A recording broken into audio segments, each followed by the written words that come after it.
ऐसे सुनने के लिए सभी के गाना हम सुनते हैं। भोजपुरी में जितने भी स्टार लोग हैं सभी के गाना सुनते हैं, और सबसे ज़्यादा हम किसी को मानते हैं दिल से तो बड़े भैया श्री आदरणीय मेरे भैया पवन सिंह जी। नमस्कार, मैं किशन कुमार हूं और आप देख रहे हैं अपना वुड। मेरे साथ जो शख्स बैठे हैं आप इन्हें भोजपुरी गायक अतुल सिंह के नाम से जानते हैं। आप सबको इंतजार था कि आप सिर्फ बड़े कलाकारों को इंटरव्यू करते हैं, नए कलाकारों को मौका नहीं दे रहे हैं, आखिर क्यों? तो आज एक नए कलाकार को भी लेके आ गए हैं जिन्हें आप अतुल सिंह के नाम से जानते हैं। मेरे साथ बैठे हैं, आज इनसे खास बातचीत करेंगे। स्वागत है अतुल जी। जी नमस्कार, प्रणाम। मोहम्मद अतुल सिंह, आप सबके भाई, आप सबके बेटा, सबके पैर छू के प्रणाम करतनी।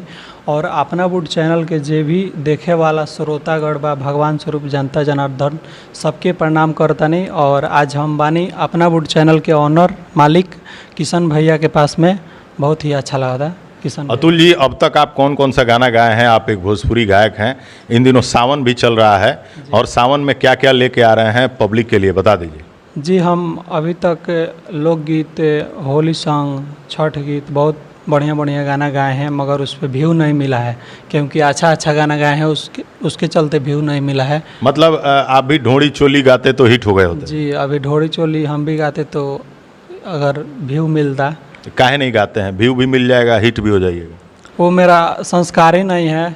अभी हम बोलबम का सॉन्ग लेकर आ रहे हैं, बहुत ही बढ़िया बोलबम का। भाग्य जागे ला बन के पुजरिया, सभे भागे ला शिव के दुआरिया।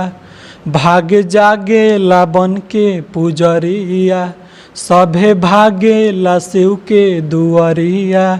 सजे देवघर नगरिया, सावन में सुख मिले ला चारू धमवे के।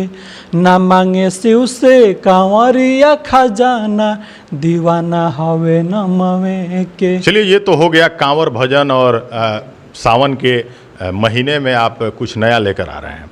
पहले कौन कौन सा गाना गाए हैं? कोई लोकगीत, कोई रोमांटिक सॉन्ग, कोई सैड सॉन्ग, कुछ भी जो गाए हों जो बहुत बेहतर हो, पब्लिक को एक बार बताएंगे। जी, जाहिद अख्तर भैया लिखे थे बहुत ही बढ़िया लोकगीत सॉन्ग। जाहिद अख्तर वो लॉलीपॉप गाने के जो बड़े राइटर हैं? जी, वही जाहिद अख्तर भैया जो लॉलीपॉप गाना पवन भैया का लिखे हैं। माई डोली चढ़े चलली सौ के घर जो लिखे हैं वही जाहिद अख्तर भैया। तो गाना लिखे थे, आरा के हाउ कि पटना के हाउ, आ बलिया बनारस की घर बाटे मऊ।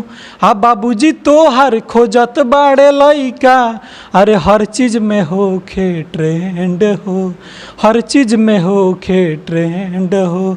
त गोपालगंज जिला के हई रंगीला, हमके बनाल हसबैंड हो। त घोड़ी चटना, देवरा चटना, ये सब सुन रहे हैं तो हम लोग भी खराब गाना सुनिएगा तो हम लोग भी खराबी गाना लेकर आएंगे। अच्छा गाना सुनिएगा तभी ना हम लोग अच्छा गाना लेकर आएंगे। चलिए, अच्छी बात है। भोजपुरी में कुछ अच्छा हो इसके लिए प्रयासरत हैं अतुल सिंह जी। अगली वीडियो में आपको मिलवाएंगे किसी और से। तब तक के लिए नमस्कार, धन्यवाद।